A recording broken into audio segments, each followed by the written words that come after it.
Okay, why I sold the funds I did in my mutual funds, in my 401k. So if you have mutual funds, they only trade at the close of business. So you have to speculate what you think what's gonna happen to kind of determine whether or not it's a good time to buy or sell. If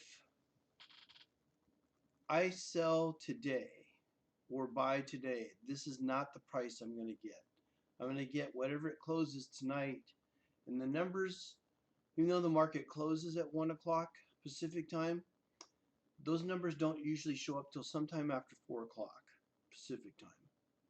So about 3 hours or so after the market closes, you'll find what this value really settles at. I'm hoping that it settles for more than 54. I'm banking on it selling for more than 54. So the buys I've had in the previous to getting in here have all been under 54, and I'm just gonna walk with what I got. Some are in the 40s, some are in the 50s, low 50s, all under 54.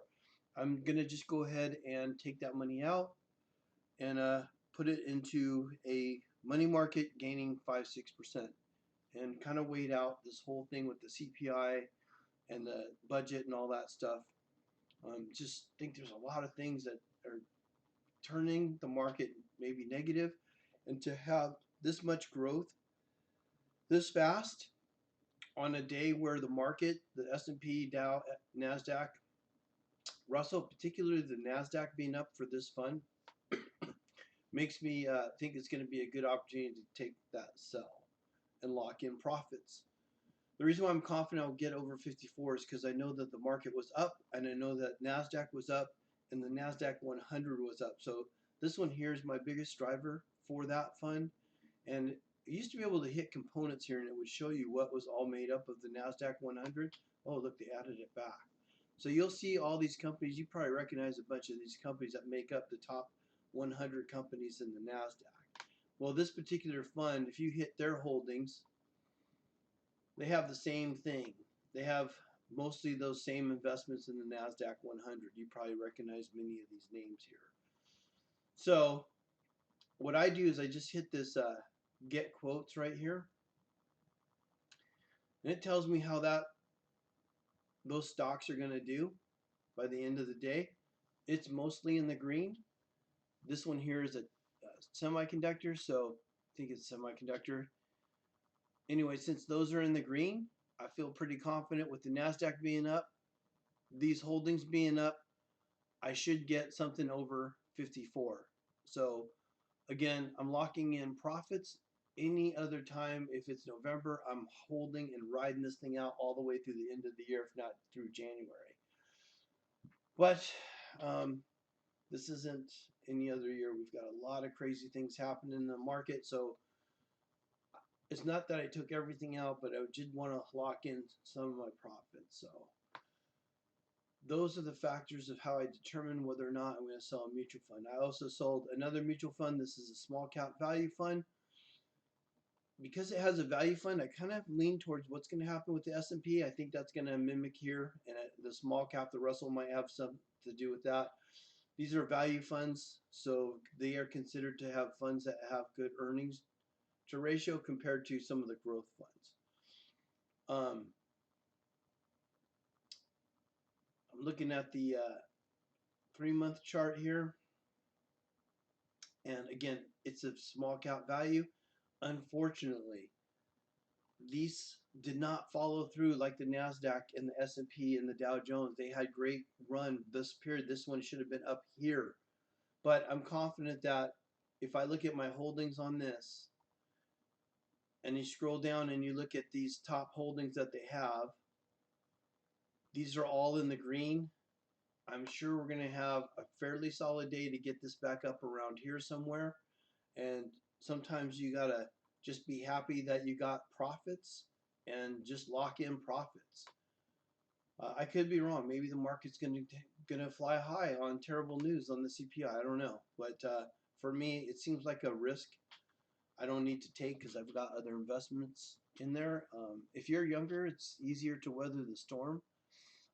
If I'm younger, I'm not maybe selling, but I'm looking for another dip in the market so I can keep buying, keep accumulating.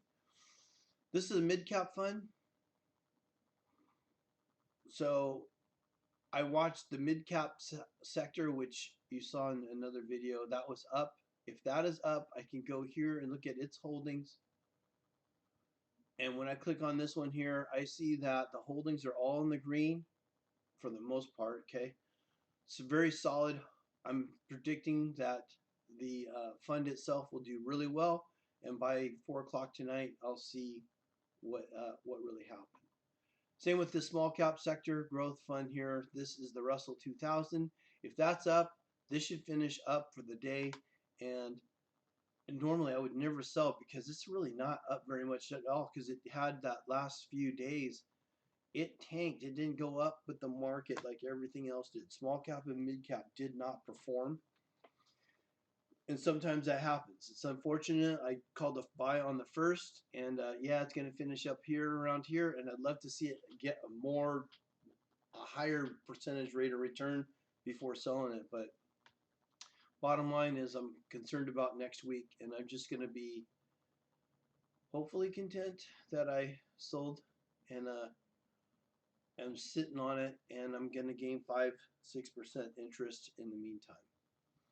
All right, so those are my factors that help me determine whether or not I sell.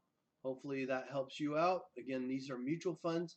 When you have mutual funds, you are kind of stuck at the close of the price, closing price at the end of the day, which is when the market closes. Another reason why I was selling this is if the CPI report comes out tomorrow morning and I want to sell, or Monday morning and I want to sell, I can't.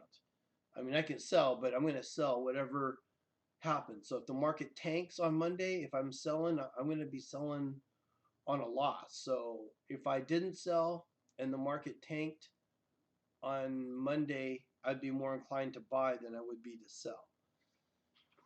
All right, I will do another thing on buying the ETFs.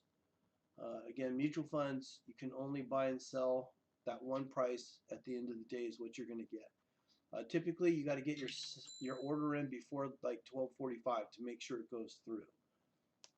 That's 12:45 Pacific time. If you wait too long, you might execute the order, but it might not get done in time, and then you miss out. So 12:30, you should be looking and already knowing what you're doing. I usually wait till 12:30 because I don't know what's going to happen until then.